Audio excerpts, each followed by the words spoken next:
KLR the photo creative சேனலுக்கு உங்களை வரவேற்கிறேன். என் பெயர் கேஎல் ராஜா பன்சிங். இந்த வீடியோவில் சூப்பரான போர்ட்ரேட்ஸ் பண்ணுறதுக்கு அவைலபிள் லைட்டில், ஆம்பியன்ட் லைட்டில் பெஸ்ட்டான செட்டிங்ஸ் என்ன அப்படிங்கிறத பற்றி நம்ம பார்க்க போகிறோம்.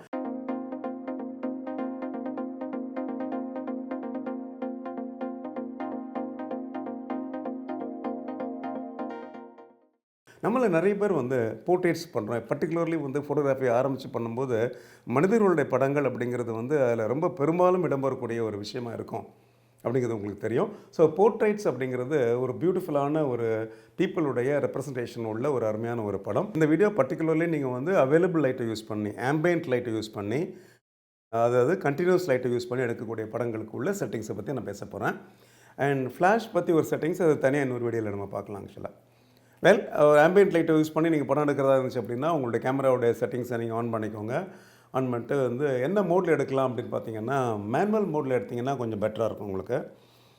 இல்லாட்டி நீங்கள் அப்பர்ச்சர் ப்ரையாரிட்டி மோடில் எடுக்கலாம். ஏன் மேனுவல் மோடு நான் அப்பர்ச்சர் ப்ரையாரிட்டி மோடுன்னு சொல்கிறேன் அப்படின்னா, இந்த ரெண்டுலையுமே உங்களால் அப்பர்ச்சரை உங்களால் கண்ட்ரோல் பண்ண முடியும். ஏன்னா டெப்த் ஆஃப் ஃபீல் உங்களுக்கு ஷேலோவாக இருந்தால் தான், பேக்ரவுண்ட் அவுட் ஆஃப் ஃபோக்கஸ் இருந்துச்சுன்னா தான் ஃபோட்டோ பார்க்குறப்ப நல்லாயிருக்கும் போர்ட்ரேட்டில்.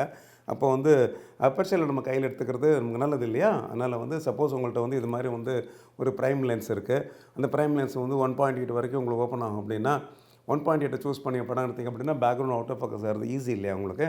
அதனால் மேனுவல் மோட் இல்லாட்டி அப்பர்ச்சர் ப்ரையாரிட்டி மோட்டில் நீங்கள் ஷூட் பண்ணிக்கோங்க.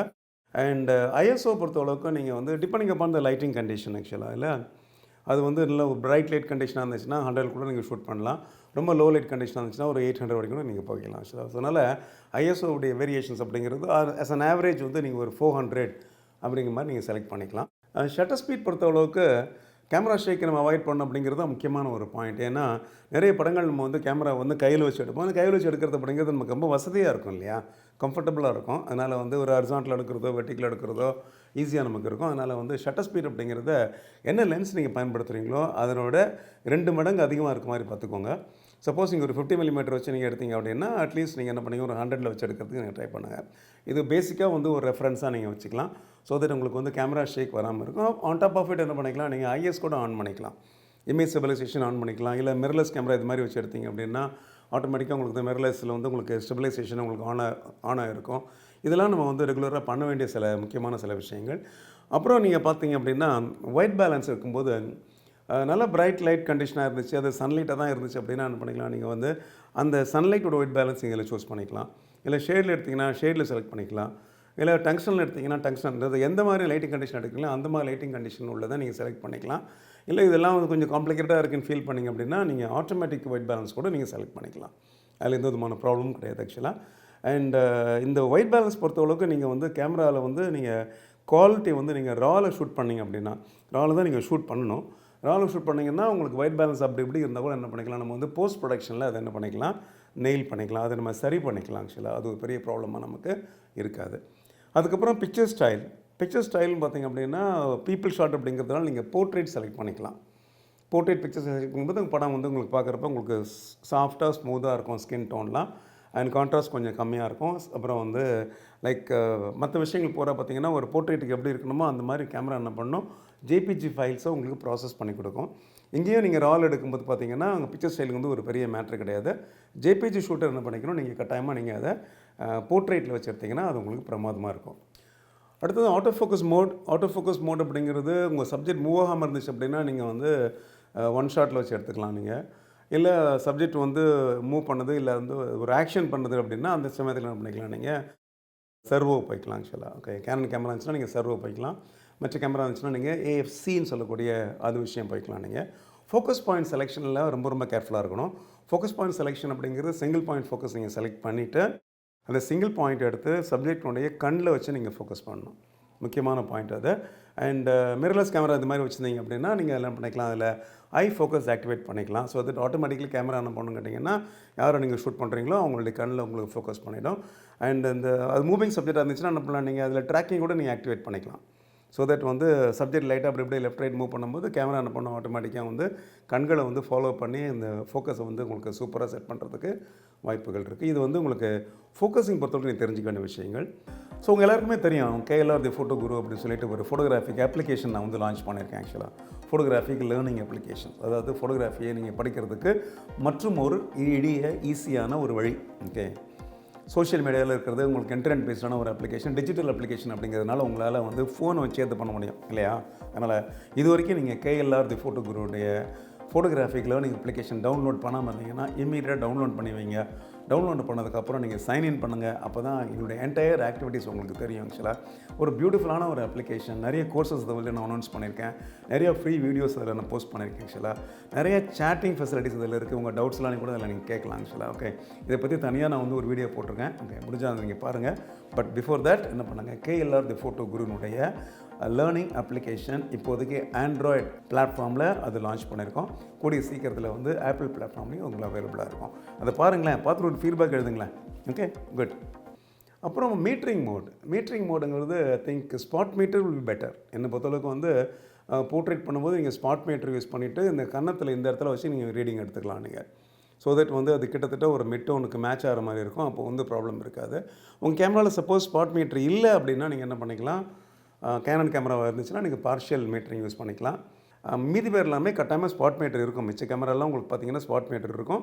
அதில் ஸ்பாட் மீட்டர் யூஸ் பண்ணி கொஞ்சம் பொறுமையாக என்ன பண்ணிக்கோங்க, இந்த இடத்துல வச்சு ரீடிங் எடுத்துகிட்டு அப்புறம் ஆட்டோ எக்ஸ்போஷர் லாக் என்ன பண்ணிக்கலாம் நீங்கள் ஆக்டிவேட் பண்ணிவிட்டு அப்புறம் ஃபைனல் ஃப்ரேம் கம்போஸ் பண்ணிக்கலாம்.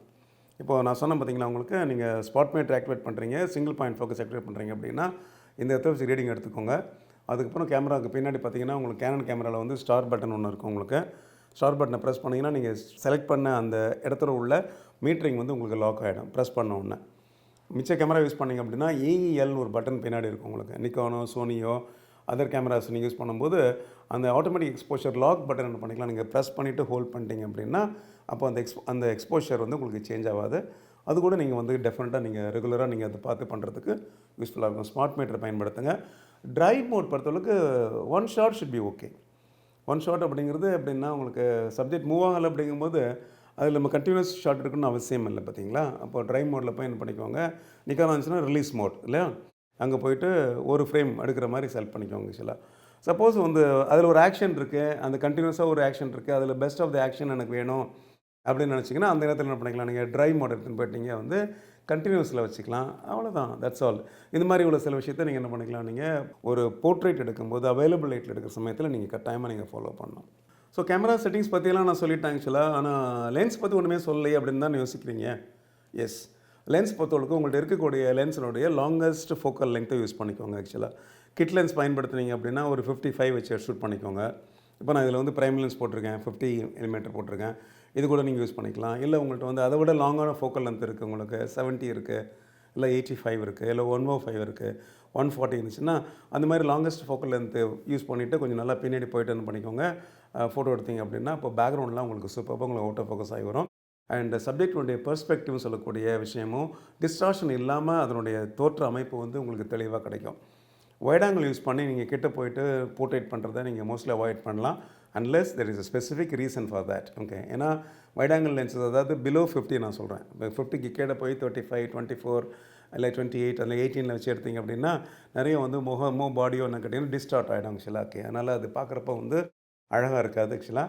ஸோ இந்த வீடியோவே வந்து பார்த்திங்க அப்படின்னா ஒரு பெஸ்ட்டான போர்ட்ரேட் எடுக்கிறதுக்குள்ள செட்டிங் பற்றி தான் நம்ம பேசிகிட்ருக்கோம் இல்லையா. அதனால் ஒரு அழகான ஒரு போர்ட்ரேட் எடுக்கணும் அப்படின்னா கூடுமானவரை என்ன பண்ணிக்கோங்க, 50+ ஃபோக்கல் லென்த் யூஸ் பண்ணுறதுக்கு ட்ரை பண்ணிக்கோங்க. அண்ட் ப்ரைம் லென்ஸாக இருந்துச்சு அப்படின்னா உங்களுக்கு அதில் வந்து அப்பர்ச்சர் உங்களுக்கு நல்லா ஓப்பன் பண்ணுறதுக்கு ஃபெசிலிட்டி இருக்கும் இல்லையா. 1.8, 1.4 அந்த மாதிரிலாம் உங்களால் அப்பர்ச்சர் ஓப்பன் பண்ண முடியும். அப்பர்ச்சர் ஓப்பன் பண்ணிங்க அப்படின்னா ஸ்மால் நம்பரை நீங்கள் செலக்ட் பண்ணிங்க அப்படின்னா உங்களால் ஈஸியாக பேக்ரவுண்டையும் ஃபோர்க்ரவுண்டையும் அவுட் ஆஃப் ஃபோக்கஸ் பண்ண முடியும். அப்போ வந்து அந்த சப்ஜெக்ட் வந்து உங்களுக்கு அந்த பேக்ரவுண்ட்லேருந்து ஃபோர்க்ரவுண்ட்லேருந்து தனித்து தெரியறதுக்கு உங்களுக்கு வாய்ப்புகள் இருக்குது இல்லையா. அதனால் அது கூட நீங்கள் செலக்ட் பண்ணிக்கலாம் ஆக்சுவலாக. அண்ட் இமேஜ் குவாலிட்டி பொறுத்தளவுக்கு டிஃபால்ட்டாக வந்து நீங்கள் ஒரு சீரியஸான ஒரு ஷூட்டராக இருந்தீங்க அப்படின்னா உங்களுக்கு ரா ப்ராசஸிங் தெரியும் அப்படின்னா என்ன பண்ணிக்கலாம், நீங்கள் ராவில் ஷூட் பண்ணலாம். ராவில் ஷூட் பண்ணும்போது அப்படி இப்படி இருக்கக்கூடிய சின்ன சின்ன பிரச்சனைகளை உங்களால் வந்து போஸ்ட் ப்ரொடக்ஷனில் சூப்பராக நீங்கள் உங்களால் கரெக்ட் பண்ண முடியும். அப்போ அந்த படத்தை வந்து அடுத்த லெவலுக்கு உங்களால் கொண்டு போக முடியும். அதனால் ராவில் ஷூட் பண்ணுறது அப்படிங்கிறது பெட்டரான விஷயம். ஆனால் ராவில் ஷூட் பண்ணுறதுக்கு முன்னாடி ரா ப்ராசஸிங் உங்களுக்கு தெரியுமாங்கிறத தெரிஞ்சுக்கோங்க. ரா ப்ராசஸிங் தெரியாமல் நீங்கள் ராவில் ஷூட் பண்ணி பிரயோஜனம் கிடையாது. ரா ப்ராசஸிங் தெரியல அப்படின்னா என்ன பண்ணிக்கோங்க, ஜேபிஜியில் ஷூட் பண்ணுங்கள். ஜேபிஜியில் வந்து ஹையஸ்ட் ரெசல்யூஷனில், ஜேபிஜி லார்ஜில் இல்லாட்டி வந்து ஜேபிஜி ஃபைனில் ஷூட் பண்ணுறதுக்கு ட்ரை பண்ணுங்கள் ஆக்சுவலாக. இவ்வளோ தாங்க செட்டிங்ஸை.